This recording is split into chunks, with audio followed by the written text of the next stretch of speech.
Hello, guys. Welcome to Psyched Minds. Happy New Year, everyone. If you have not subscribed to the channel, do subscribe. We are currently reading We the Living by Ayn Rand, chapter 5 of part 1. Galina Petrovna moaned every morning. What's the matter with you, Kira? You don't care if you eat or not? You don't care if you are cold? You don't hear when people talk to you? What's the matter? In the evenings, Kira walked home from the institute and her eyes followed every tall figure, peering anxiously behind every raised collar. Her breath stopping, she did not expect to find him in the city. She did not want to find him. She never worried whether he would come or not. She never wondered whether he liked her. She never had any thought of him beyond the one that he existed. But she found it hard that to remember the existence of anything else. Once, when she came home, the door was opened by Galina Petrovna with red, swollen eyes. Have you got the bread? Was the first question thrown into the cold draught of the open door. What bread? Asked Kira. What bread? Your bread? The institute bread. This is the day you get it. Don't tell me you have forgotten it. I have forgotten it. Oh, my Lord in heaven! Galina Petrovna sat down heavily and her hands fell helplessly. Kira, what's the matter with you? She gets ration that aren't enough to feed a cat and she forgets them. No bread? Oh, Lord merciful. In the dark dining room, Lydia sat at the window knitting a woolen stocking by the light of the street lamp outside. Alexander Dmitrievich roused his head on the table. No bread, announced Galina Petrovna. Her Highness forgot it. Lydia sneered. Alexander Dmitrievich sighed and got up. I'm going to bed, he muttered. You don't feel so hungry when you sleep. No dinner tonight. No millet left. The water pipes broke. No water in the house. I'm not hungry, said Kira. You're the only one in the family with a bread cart, but Lord, you don't seem to think anything of it. I'm sorry, Mother. I'll get it tomorrow. Kira lighted the wick. Lydia moved her knitting towards the little flame. Your father hasn't sold a single thing today in that store of his, said Galina Petrovna. Lydia's needles clicked in the silence. The doorbell rang sharply, Insistently, Galina Petrovna shuddered nervously and hurried to open the door. Heavy boots stamped across the anteroom. The Tom entered without being invited, his boots trailing mud on the dining room floor. Galina Petrovna followed, anxiously clutching her shawl. He held a list in his hand. In regards to this water pipes business, Citizen Argonova, he said, throwing the list on the table without removing his hat. The House Committee has voted a resolution to assess the tenants in proportion to their social standings for the purpose of water pipes to repair same, in addition to rent. Here's a list of who pays what. Have the money in my office no later than 10 o'clock tomorrow morning. Good night, citizen. Galina Petrovna locked the door after him and held the paper to the light in a trembling hand. Dubenko worker in 12, 3,000 rubles. Rilnikov, Soviet employee in 13, 5,000 rubles. Argonov, private trader in 14, 50,000 rubles. The paper fell to the floor. Galina Petrovna's face fell on her hands on the table. What's the matter, Galina? How much is it? Alexander Dmitrievich's voice called from the bedroom. Galina Petrovna raised her head.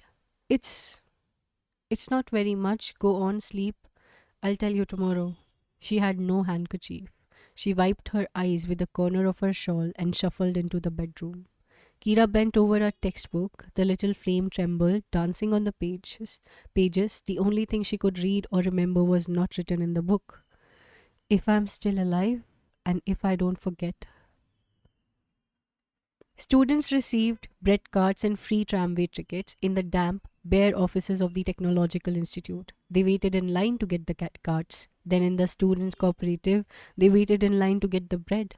Kira had waited an hour. The clerk at the counter shoved hunks of dried bread at the line moving slowly past him and dipped his hand into a barrel to fish out the herring and wiped his hand on the bread. and collected the wrinkled bills of paper money. The bread and herrings disappeared, unwrapped into briefcases filled with books. Students whistled merrily and beat tap steps in the sawdust on the floor. The young woman who stood in the line next to Kira leaned suddenly against her shoulder with a friendly, confidential grin, although Kira had never seen her before. The young woman had broad shoulders and a masculine leather jacket, short, husky legs, and flat, masculine Oxfords. A red kerchief tied carelessly over short, straight hair, eyes wide apart in a round, freckled face, thin lips drawn together with so obvious and fierce a determination that they seemed weak, dandruff on the black leather of her shoulders. She pointed at a large poster calling all students to a meeting for the election of the Students' Council. She asked, "Going to the meeting this afternoon, comrade?" "No," said Keith. "Ah, but you must go, comrade. By all means. Tremendously important. You have to vote, you know." "I've never voted in my life." "Your first year, comrade?" "Yes." "Wonderful, wonderful. Isn't it wonderful?" "What's wonderful?" "To start your education at a glorious time like this, when science is free and opportunity open to all. I understand it's all new to you and you must seem very strange. It must seem very strange, but don't be afraid, dear. I'm an old timer here. I'll help you." "I appreciate your offer, but what's your name, dear?" "Kira Arganova." "Mine's Sonia." "Just comrade, Sonia. That's what everybody calls me. You know, we are going to be great friends. I can feel it. There's nothing I enjoy more than helping smart young students like you." "But," said Kira, "I don't remember saying anything particularly smart." Comrade Sonia laughed very loudly. "Ah, but I know girls. I know women.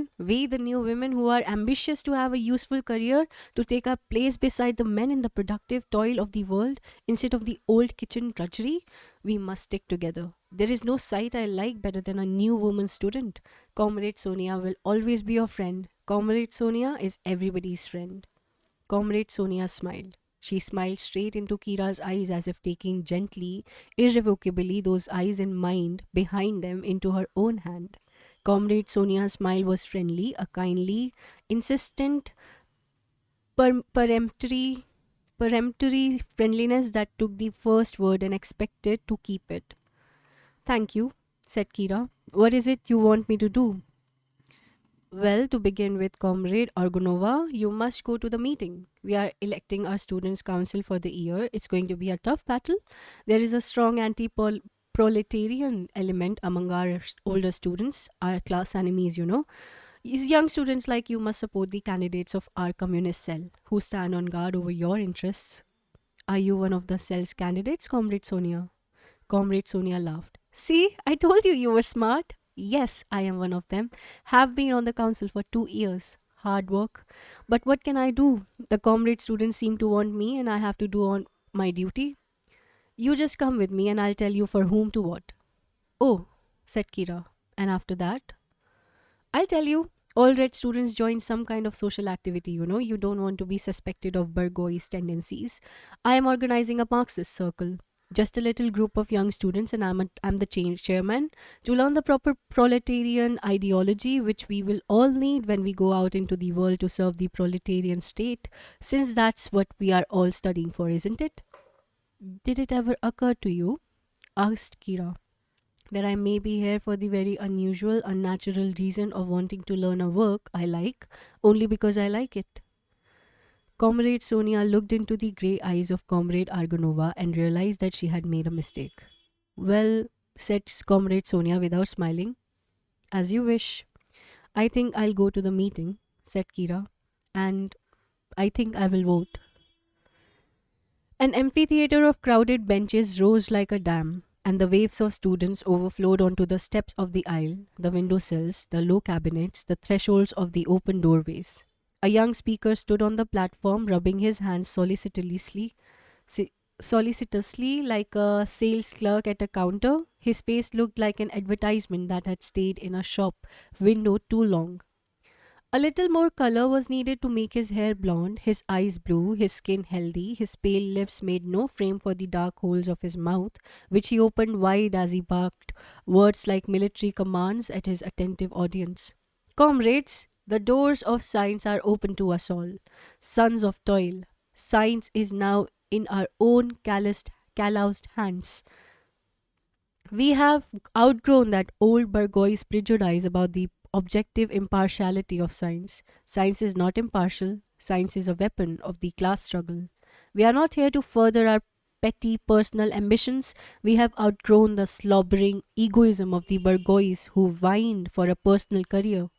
Our sole aim and of purpose in entering the Red Technological Institute is to train ourselves into the efficient fighters in the vanguard of proletarian culture and construction. The speaker left the platform rubbing his hands. Some hands in the audience clapped noisily. Most hands remained in the pockets of old coats, under the desks, silent. Kira leaned towards a freckled girl beside her and asked, "Who is he?" The girl whispered, "Pavel Syrov, of the communist cell, party member. Be careful, they have spies everywhere." The students sat in a huddled mass rising to the ceiling, a tight mass of pale faces and old shapeless overcoats. But there was an unseen line dividing them, a line that drew no straight boundary across the benches but zigzagged over the room, a line no one could see but all felt, a line as precise and merciless as a sharp knife. One side wore the green student caps of the old days discarded by the new rulers, wore them proudly, defiantly as an honorable badge and a challenge. The other side wore red kerchief and trim, military leather jackets. The first faction, the large one, sent speakers to the platform who reminded their audience that students had always known how to fight tyranny, no matter what color that tyranny was wearing, and a thunder of applause rolled from under the ceiling down to the platform steps. An applause too loud, too long, earnest, hostile, challenging as the only voice left to the crowd, as if their hands said more than their voices dared to utter. The other faction watched them silently with cold, unsmiling eyes. Its peaks bellowed belligerently about the dictatorship of the proletariat, ignoring the sudden laughter that seemed to burst from nowhere and the impudent sunflower seed shells sent expertly at the speaker's nose. They were young and too confident that they had nothing to fear. They were raising their voices for the first time while the country around them had long since spoken its last. They were graciously polite to their enemies, and their enemies were graciously polite and called them comrades. Both knew the silent struggle of life or death, but only one side, the smaller, knew whose victory was to come. Young and confident in their leather jackets and red kerchief, they looked with a deadly tolerance at those other young and confident too, and their tolerance had the cold glint of a hidden bayonet they knew to be coming. Pavel Syrov bent towards his neighbor, a slight young man with a narrow consumptive face, and whispered, "So that's the kind of speeches they make here. What a task we have awaiting us. Had anyone dared that at the front?" "The front, comrade Syrov," answered the soft, expressionless voice of his companion, "has changed. The external front is conquered. It's on the internal front that we have to dig our trenches now." He bent closer to Comrade Syrov. His long, thin hands were pressed to the desk. He barely raised his one finger and moved it slowly, indicating the auditorium from wall to wall. "On the internal front," he whispered, "there are no bombs, no machine guns. When our enemies fall, there is no blood, no cry. The world never knows when they were killed. Sometimes they do not know it themselves. This day, Comrade Syrov, belongs to the fighters of red culture." When the last speech had been heard, a vote was taken. Candidates left the room in turn, while others made short speeches about them. Then hands were raised, and students standing on tables waving pencils counted the votes. Kira saw Victor going out and heard the speech of his loyal supporter about the wisdom of Comrade Victor Donaev, who was guided by a spirit of understanding and cooperation. Both factions applauded. Both factions voted for Comrade Donaev. Kira did not. "Candidate Pavel Syrov will kindly leave now," the chairman of the meeting announced. "Word is given to Comrade Presinokova." To the clatter of applause, Comrade Sonia leaped to the platform, tore off her red kerchief, and shook her short, bristling mane of hair with spirited abandon. Just Comrade Sonia, she greeted her audience. Heartily proletarian greetings to all, and particularly to our comrade women. There's no sight I like better than a new woman student, a woman emancipated from the old slavery of dishes and diapers. So here I am, Comrade Sonia, ready to serve you all. She waited for the applause to stop. Comrade students, we have got to stand up for our rights. We have got to learn to speak our proletarian will and make our enemies take notice. We have got to stamp our proletarian boot into their white throats and their treacherous intentions.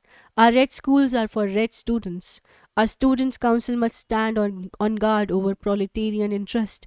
It's up to you to elect those whose proletarian loyalty is beyond doubt. You have heard Comrade Syrov speak. I am here to tell you that he is an old fighter in the communist ranks, a party member since before the revolution, a soldier of the Red Army. Let us all vote for a good proletarian, a red soldier, the hero of Melitopol, Comrade Pavel Syrov. Through the roll of applause, her heavy shoes clattered down the platform steps, her stomach shaking, her broad face open in a huge grin, the back of one hand wiping perspiration from her nose. Comrade Syrov was elected, so was Comrade Sonia, so was Comrade Viktor Donaev, but so were members of the Green Cap factions, two-thirds of the new Student Council. And to close the meeting, comrades, shouted the chairman, we'll sing our old song, Days of Our Life. A discordant chorus boomed solemnly. Swift as the waves are the days of our life. It was an old drinking song grown to the dignity of a student's anthem, a slow, mournful tune with an artificial gaiety in the rolls of its spiritless note, born long before the resolution in the stuffy rooms where unshaved men and mannish women discussed philosophy and with forced bravado drank cheap vodka to the futility of life. Kira frowned. She did not sing. She did not know the old song and did not want to learn it. She noticed that the students in leather jackets and red kerchiefs kept silent too. When the song ended, Pavel Syrov shouted, now, comrades, our answer. For the first time in Petrograd, Kira heard the Internationale. She tried not to listen to its words.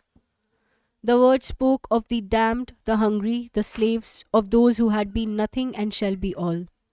In the magnificent goblet of the music, the words were not intoxicated as wine. They were not terrifying as blood. They were grey as dishwater. But the music was like the marching of thousands of feet, measured and steady like drums beaten by unvarying, unhurried hands. The music was like the feet of soldiers marching into the dawn that is to see their battle and their victory. As if the song rose from under the soldiers' feet with the dust of the road, as if the soldiers' feet played it upon the earth.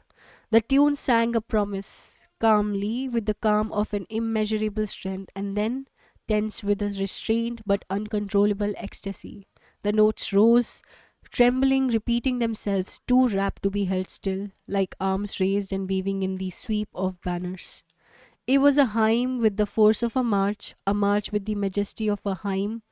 It was the song of these soldiers bearing sacred banners and of priests carrying swords. It was an anthem to the sanctity of strength. Everyone had to rise when the Internationale was played. Kira stood smiling at the music. This is the first beautiful thing I've noticed about the revolution, she said to her neighbor. Be careful, the freckled girl whispered, glancing around nervously. Someone will hear you. When all this is over, said Kira, when the traces of their republic are disinfected from history, what a glorious funeral march this will make. You little fool, what are you talking about? A man's hand grasped Kira's wrist and wheeled her around. She stared up into two grey eyes that looked like the eyes of a tamed tiger, but she was not quite sure whether it was tamed or not. There were four straight lines on his face, two eyebrows, a mouth, and a scar on his right temple. For one short second they looked at each other, silent, hostile, startled by each other's eyes. How much are you paid for snooping around? Asked Kira. She tried to disengage her wrist. He held it. Do you know the place for little girls like you? Yes, where men like you wouldn't be let in through the black door. You must be new here. I would advise you to be careful. Our stairs are slippery and there are 4 floors to climb, so be careful when you come to arrest me. He dropped her wrist. She looked at his silent mouth. It spoke of many past battles, louder than the scar on his forehead. It also spoke of many more to come. The Internationale rang like soldiers' feet beating the earth. Are you exceedingly brave? He asked, or just stupid? I'll let you find that out. He shrugged, turned, and walked away. He was tall and young. He wore a cap and a leather jacket. He walked like a soldier, his steps deliberate and very confident.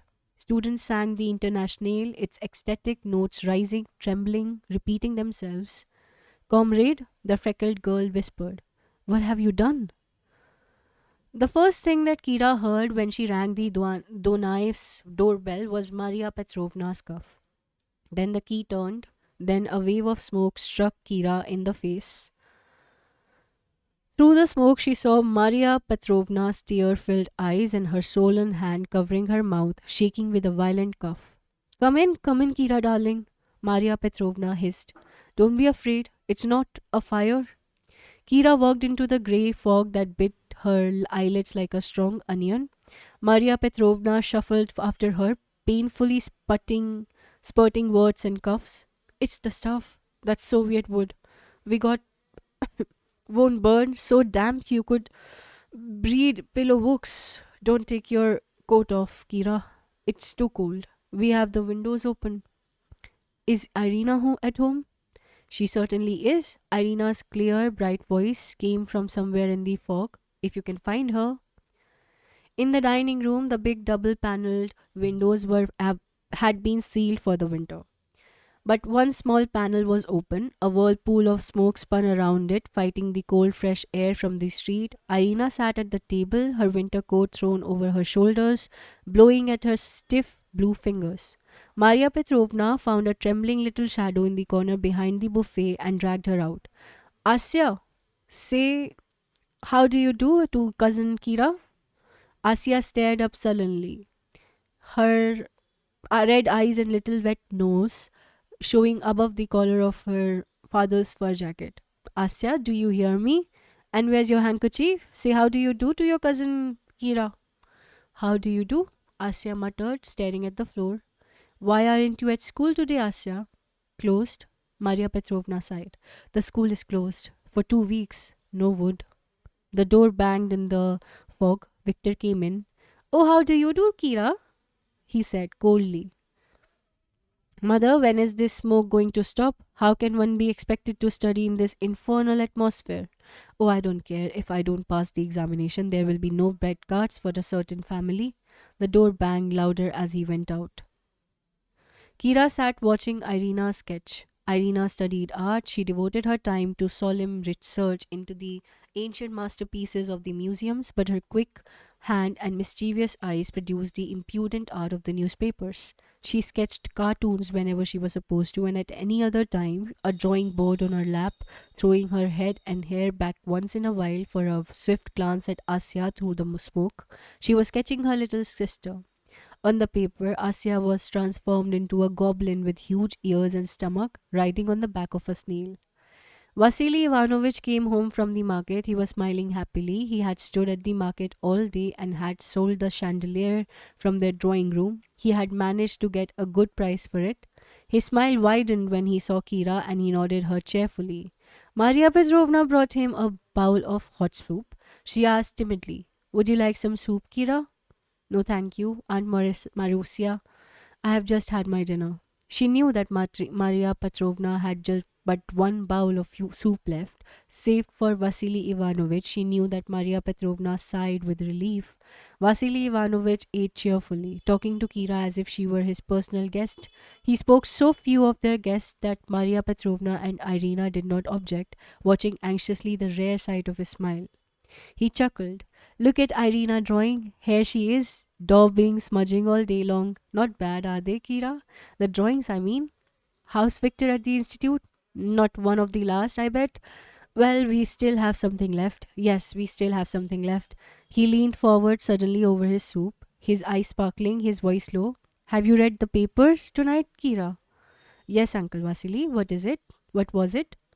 The news from abroad? Of course, there wasn't much in the paper. They wouldn't print it. But you have to know how to read between the lines. Just watch it. Just mark my words. Europe is doing things. And it won't be long. It won't be long now before Maria Petrovna coughed nervously. She was used to it. For 5 years, she had listened to what Vasily Ivanovich read between the lines of the newspaper about the salvation coming from Europe, which never came. She sighed. She did not dare to argue. Vasily Ivanovich was grinning happily. And when it happens, I'm all set to start again where they have interrupted. It won't be difficult. Of course, they have closed my store and taken all the furniture away, but he leaned close to Kira, whispering, "But I've watched it.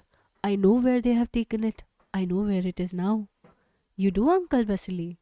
"I've seen the showcases in a government shoe store on the Bolshoi Prospect and the chairs in a factory restaurant in the Vyborgsky Street district and the chandeliers in the new tobacco trust office. I haven't been wasting time. I'm ready as, soo- as soon as things change. I'll know where to find it all and I'll open the old store again." "That's wonderful, Uncle Vasily. I'm glad they haven't destroyed your furniture or burned it." "No, that's my luck. They haven't. It's still as good as new. I did see a long scratch on one of the showcases. It's a shame, but it can be fixed. And here's the funniest thing." He chuckled slyly as if he had outwitted his enemies.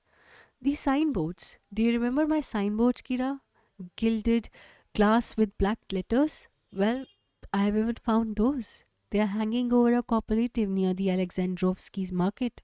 On one side it says State Cooperative, but on the other side it still says Vasily Dunaev first." He caught the look in Maria Petrovna's eyes. He frowned. "Marussia doesn't believe anymore. She doesn't think we will get it all back. She loses faith so easily. How about it, Kira? Do you think you will live your whole life under a red boot?" "No," said Kira. "It can't last forever." "Of course it can't. Certainly it can't. That's what I say. It can't." He rose suddenly. "Come here, Kira. I'll show you something." Vasily, Maria Petrovna sighed. "Won't you finish your soup?" "Never mind the soup. I'm not hungry. Come on to my office, Kira." There was no furniture left in Vasily Ivanovich's office but a desk and one chair. He unlocked a desk fastened he unlocked a desk drawer and took out a bundle wrapped in an old yellow handkerchief. He unfastened a tight knot and, smiling proudly, happily straightened his stooped shoulders, showed Kira neatly tied piles of large, crisp currency bills of the Czar's days. They were large piles. They contained a fortune of many thousands. Kira gasped. "But Uncle Vasily, they are worthless. You're not allowed to use or even keep them anymore. It's dangerous." He laughed. "Sure, they are worthless now, but just wait and see. Wait till things change. You will see how much there is right here in my fist." "But, Uncle Vasily, where did you get them?" "I brought them. Secretly, of course, from speculators. It's dangerous, but you can get them. It cost me a lot too. I'll tell you why I brought so many. You see, just before it happened, before they nationalized the store, I owed one large bill for my new plate glass window. Got them from abroad, from Sweden. No one in the town had any like that. When they took the store, they kicked their boots through the glass, but it doesn't matter. I still owe the firm for it. There's no way I can pay now. You can't send money abroad, but I'm waiting. I can't pay it in that worthless Soviet paper trash. Why abroad they wouldn't use it in the bathroom? And you can't get gold, but these will be as good as gold, and I'll pay my debt. I've checked up. The old man of the glass firm has died, but his son is alive. He's in Berlin now. I'll pay him. I don't like to be in debt. I've never owed a ruble to any man in my life." He weighed the paper bundle in the palm of his large hand. He said softly, "Take some advice from an old man, Kira. Don't ever look back. The past is dead, but there is always a future.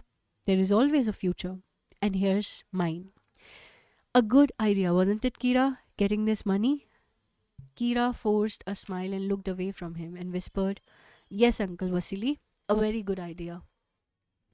The doorbell rang. Then in the dining room they heard a girl's laughter that seemed clear, louder than the bell. Vasily Ivanovich frowned. "Here she is again," he said sullenly. "Vava Milovskaya, a friend of Victor." What's the matter, Uncle Vasily? You don't like her? He shrugged. Oh, she's all right. I suppose I don't like her. I don't dislike her. Only there's nothing in her to like. Just a scatterbrained little female. Not a girl like you, Kira. Come on. I suppose you will have to meet her. He shrugged. Oh, she's all right, I suppose. Vama Milovskaya stood in the middle of the dining room like two luminous circles, the lower and the larger one, a full skirt of pink starched chintz, the upper and smaller one a tangled chrysanthemum of glistening black curls. Her dress was only chintz, but it was new, obviously expensive, and she wore a narrow diamond bracelet. Good evening, Vasily Ivanovich, she sang. Good evening, good evening. She jumped up, her hands on his shoulders, her pink skirt flaring, and planted a kiss on his stern forehead. And this is, I know, Kira Argonova. I'm so glad to see you at last, Kira. Victor came out of his room. Viva repeated persistently that she had to come see Irina, but he knew, as everybody knew, the real object of her visit. He watched her, smiling, he laughed happily and teased her and pulled Asya's hair and brought a warm shawl for Maria Petrovna when she coughed, and told anecdotes and even forced Vasily Ivanovich, who sat gloomily in a dark corner, to smile once at a joke. I brought something to show you all, Vava announced mysteriously, producing a little package from her handbag. Something, something marvelous, something you have never seen before. All heads bent over the table over a tiny round, large and gold box. Vava whispered the magic words. From abroad. They looked at it reverently, afraid to touch it. Vava whispered proudly, breathlessly, trying to sound casual. Face powder, French, real French. It's smuggled from Riga. One of father's patients gave it to him, in part payment. You know, said Irina. I've heard that they use not only powder abroad, but imagine lipstick. Yes, said Vava. And that woman, father's patient, promised to get me a lipstick next time. Oh, I don't know, maybe. Vava, you won't dare to use it. Oh, I don't know. Maybe a tiny bit, just once in a while. No decent woman paints her lips, said Maria Petrovna. But they say they do, and it's perfectly all right. Abroad. Abroad? Maria Petrovna sighed wistfully. Such a place does exist somewhere, doesn't it? Abroad. Snow had not come, but a heavy frost glazed the mud on the sidewalks, and the first icicles grew whiskers in the mountains of drain pipes. The sky hung clear and green, lustrous, with cold glints of ice. Men walked slowly, awkwardly, like beginners learning to skate. They slipped, waving one helpless leg high in the air, grasping the nearest lamp post. Horses slipped on the glassy cobblestones. Sparkles flew from under the hoofs, scratching the ice convulsively. Kira walked to the institute. Through her thin soles, the frozen sidewalk sent a cold breath up her legs. She hurried uncertainly, her feet slipping at odd angles. She heard steps behind her, very firm, resolute steps that made her turn involuntarily. She looked at the tame tiger with the scar on his forehead. Their eyes met, he smiled, and she smiled up at him. He touched the visitor of his cap. He touched the visor of his cap. Visor. Good morning, he said. Good morning, said Kira. She watched his tall figure walking on hurriedly, his shoulders erect in his leather jacket, his feet steady on the ice. Across from the institute, he stopped suddenly and turned, waiting for her. She approached. The high sidewalk sloped down abruptly at a steep, frozen, dangerous angle. He offered his arm to help her. Her feet slipped perilously. His strong hand closed over her arm and quickly, masterfully landed her on her feet. Thank you, she said. I thought you might need help, but then he looked at her with a faint smile. I suppose you weren't afraid. On the contrary, I was very much afraid this time, she said, and her smile was an answer of sudden understanding. He touched the visor of his cap, and hurried away through the institute gates down a long corridor. Kira saw a boy she knew. She pointed at the disappearing figure in the leather jacket and asked, Who is that? The boy looked and made a strange warning noise with his lips. Be careful of that, he whispered and breathed three dreaded letters. GPU. Oh, is he? Said Kira. Is he? Said the boy with a long indignation whistle for an answer. That brings us to the end of chapter 5. We will continue with chapter 6, yes? Chapter 6. For a month, Kira had not approached the neighborhood of the mansion with a broken garden fence. She had not thought of the garden, for she did not want to see it empty even before her own closed eyes. But on November 10th, she walked towards it calmly, evenly, without hurry, without doubts. Darkness was coming, not from the grey, transparent sky, but from the corners of houses where shadows suddenly grew thicker, as if without reason. Slow walls of smoke over chimneys were rusty in the rays of a cold, invisible sunset somewhere beyond the clouds. In store windows, kerosene lamps stood on the sills, melting yellow circles on the huge frozen panes around little orange dots of trembling fire. It had snowed, whipped into mud by horses' hoofs. The first snow looked like a pale coffee with thin, melting splinters of sugar. It hushed the city into a soft, padded silence. Hoofs thumped through the mud with a clear, wet sound as if someone was were clicking his tongue loudly, rhythmically, and the sound rolled, dying down long, darkening streets. Kira turned a corner. She saw the black lances bound to the snow and the trees gathering snatches of cotton in the black net of bare branches. Then, for 1 second, she stopped because she was suddenly afraid to look. Then she looked into the garden. He stood on the steps of the mansion, his hands in his pocket, his collar raised. She stopped to look at him, but he heard her and turned quickly. He walked to meet her. He smiled at her, his mouth a scornful arc. Hello, Kira. Good evening, Leo. She pulled off a heavy black mitten. He held her hand for a long moment in his cold, strong fingers. Then he asked, Foolish, aren't we? Why? I don't think you would come. I didn't think you would come. I know I had no intention of coming, but you are here. I awakened this morning and I knew that I would be here. Against my better judgment, I admit. Are you living in Petrograd now? No, I haven't been here since that night I met you. We have often gone without food because I couldn't drive to the city, but I've returned to meet a girl on a street corner. My compliments, Kira. Who went without food because you couldn't drive to the city? His smile told her that he understood the question and more than the question, but he said, Let's sit down. They sat down on the steps and she tapped her feet against each other, knocking off the snow. He asked, So you want to know with whom I'm living? See, my coat is mended. Yes, a woman did that. A very nice woman who likes me very much. She sews well. Yes, but her eyesight isn't so good anymore, and her hair is grey. She's my old nurse and she has a shack in the country. Anything else you want to ask? No. Well, I dislike women's questions, but I don't know whether I like a woman who won't let me have the satisfaction of refusing to answer. I have nothing to ask.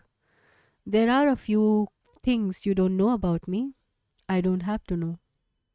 That's another thing I want to warn you about. I don't like women who make it obvious how much they like me. Why? Do you think I want you to like me? Why are you here? Only because I like you.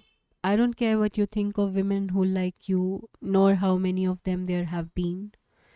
Well, that was a question, and you won't get any answer. But I'll tell you that I like you, you arrogant little creature, whether you want to hear it or not. And I'll also ask questions. What is a child like you doing at the Technological Institute? He knew nothing about her present, but she told him about her future, about the steel skeletons she was going to build, about the glass skyscraper and the aluminium bridge. He listened silently, and the corners of his lips drooped, contemptuous and amused and sad. He asked, Is it worthwhile, Kira? What? Effort? Creation? Your glass skyscraper? It might have been worthwhile 100 years ago. It may be worthwhile again. 100 years from now, though I doubt it. But if I were given a choice of all these centuries, I would select the last curse of being born in this one. And perhaps if I weren't curious, I would choose never to be born at all. If you weren't curious or if you weren't hungry, I'm not hungry. You have no desires? Yes, one to learn, to desire something. Is that hopeless? I don't know what is worth it. What do you expect from the world from your glass skyscraper? I don't know. Perhaps admiration? Well, I am too conceited to want admiration. But if you do want it, who can give it to you? Who is capable of it? Who can still want to be capable? It's a curse, to be able to look higher than you are allowed to reach. One is safer looking down, the farther down the safest these days. One can also fight. Fight what? Sure, you can muster the most heroic in you to fight lions, but to whip your soul to a sacred white heat to fight lice?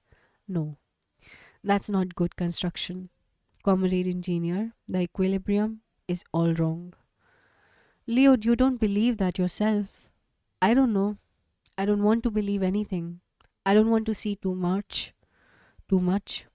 Who suffers in this world? Those who lack something? No. Those who have something they should lack. A blind man can't see, but it's more impossible not to see for one whose eyes are too sharp. More impossible and more of a torture. If only one could lose sight and come down to the level of those who never want it, never miss it. You will never do it, Leo. I don't know. It is funny, Kira. I found you because I thought you would do it for me. Now I'm afraid you will be the one who will save me from it. But I don't know whether I will thank you. They sat side by side and talked, and as the darkness rose, their voices fell lower, for a militia man was on a guard, passing up and down the street behind the bowed lances. Snow squeaked under his boots like a new leather. The houses were growing blue, dark blue against a lighter sky, as if the night were rising from the pavements. Yellow stars trembling in frosted windows, a street lamp flared up the corner behind the trees. If through a triangle of pink marble veined by shadows of bare twigs on the blue snow of the garden at their feet. Leo looked at his wristwatch, an expensive foreign watch under a frayed shirt cuff. He rose in one swift, supple movements, and she sat looking up with admiration as if hoping to see him repeat it. I have to go, Kira. Now, there's a train to catch. So you're going again. But I'm taking something with me this time. A new sword. No, a shield. She got up. She stood before him. She asked obediently, Is it to be another month, Leo? Yes, on these steps, at 3 o'clock, December 10th. If you are still alive, and if you don't know I will be alive because I won't forget. He took her hand before she could extend it, tore off the black mitten, raised the hand slowly to his lips and kissed her palm. Then he turned quickly and walked away. The snow creaked under his feet.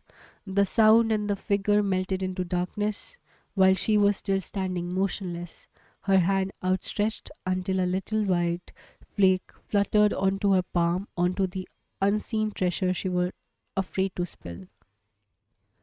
When Alexander Dmitrievich store did good business, he gave Kira money for car fare. When business fell, she had to walk to the institute, but she worked every day and saved her car fare to buy a briefcase. She went to the Alexandrovsky's market to buy it. She could get a used one and any articulate that people used or had used. At the Alexandrovsky market, she walked slowly, carefully stepping over the goods spread on the sidewalk. A little old lady with ivory hands on a black lace shawl looked at her eagerly, hopefully, as she stepped over a tablecloth displaying Silver Fox, a blue plush album of faded photographs, and three bronze icons. An old man with a black patch over one eye extended to her silently the picture of a young officer in a naked nicked gold frame. A coughing young woman thrust forward a faded satin petticoat. Kira stopped suddenly. She saw broad shoulders towering over the long, hopeless lines on the edge of the sidewalk. Vasily Ivanovich stood silently. He did not advertise his purpose in standing there. The delicate clock of bright sacks, porcelain held in two red, frozen, gloveless hands, did it for him. The dark eyes under his heavy graying brows were fixed, expressionless, on some point above the head is of the passerby. He saw Kira before she had a chance to run and spare him, but he did not seem to mind. He called her, his grim face smiling happily, the strange, helpless smile he had but for Kira, Victor, and Irina. How are you, Kira? Glad to see you. Glad to see you. This, just an old clock, doesn't mean much.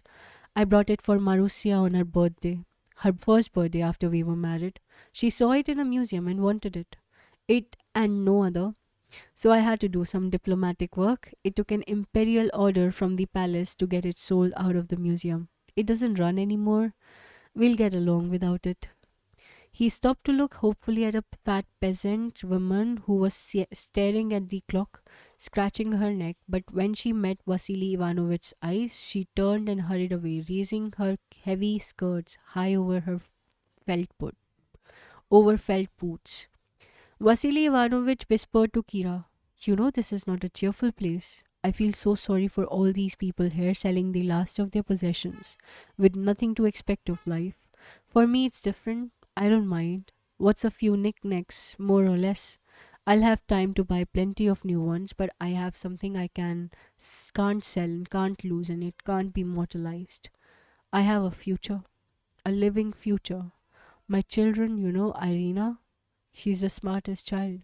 She was a gold medal, and Victor is an unusual young man. Victor is the brightest young man. He doesn't quite understand. You mark my words, Victor will be a great man someday. And Irina will be famous artist, Uncle Vasily. And Kira, did you read the papers this morning? Just watch England. Within the next month or two, a fat individual in a sealskin had stopped and eyed the clock critically. Give you 50 million for it, citizens, he said curtly, pointing at the clock with a short finger in a leather glove. The price could not buy 10 pounds of bread. Vasily Ivanovich hesitated. He looked wistfully at the sky turning red high above the houses, at the long line of shadows on the sidewalk that peered eagerly, hopelessly into every passing face. Well, he muttered. Why, citizen? Kira whirled on the man, her voice suddenly sharp, querulous, like an indignant housewife. 50 millions? I've just offered the citizen 60 millions for the clock and he wouldn't sell. I was going to offer 75 millions and I'll take it along, said the stranger. Vasily Ivanovich counted the bills carefully. He did not follow the clock with his eyes as it disappeared in the crowd. Quivering against a portly hip, he looked at Kira. Why, child, where did you learn that? She laughed. One can learn anything in an emergency. Then they parted. Vasily Ivanovich hurried home.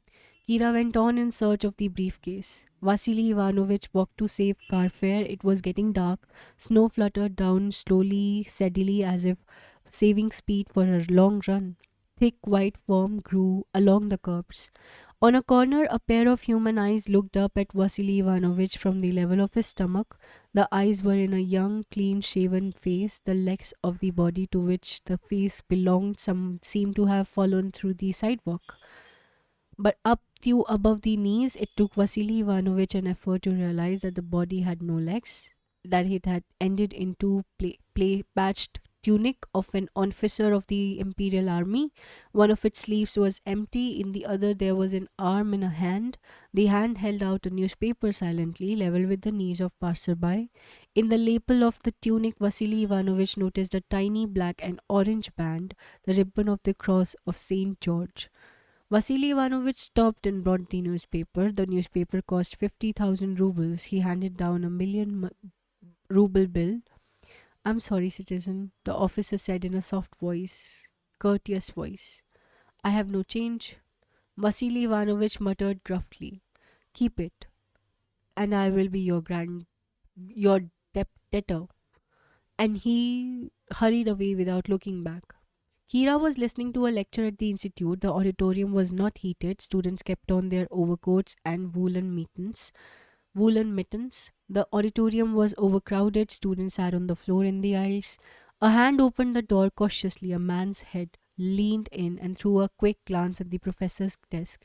Kira recognized the scar on the right temple. It was a lecture for beginners and he had never attended it. He had entered the auditorium by mistake. He was about to withdraw when he noticed Kira. He entered, closed the door noiselessly, and took off his cap. She watched him from the corner of her eye. There was room in the aisle by the door, but he walked softly towards her and sat down on the steps in the aisle at her feet. She could not resist the temptation of looking down at him. He bowed silently, with the faintest hint of a smile, and turned attentively towards the professor's desk. He sat still, his legs crossed, one hand motionless on his knee. The hand seemed all bones, skins, and nerves. She noticed how hollow his cheeks were, how sharp the angles of his cheekbones, his leather jacket as more military than a gun, more communistic than a red flag. He did not look up at her once. When the lecture ended and a mob of impatient feet rushed down the aisles, he got up but did not hurry to the door. He turned to Kira. How are you today? He asked. Surprised, she answered. By what? Since when do conscientious communists waste time by listening to lectures they don't need? Conscientious communists are curious. They don't mind listening to investigate that which they don't understand. I've heard that they have many efficient ways of satisfying their curiosity. They don't always want to use them, he answered calmly, so they have to find out for themselves. For themselves or for the party. Sometimes both, but not always. They were out of the auditorium, walking together down the corridor. A strong hand clapped Kira's back, and she heard a laughter that was too loud.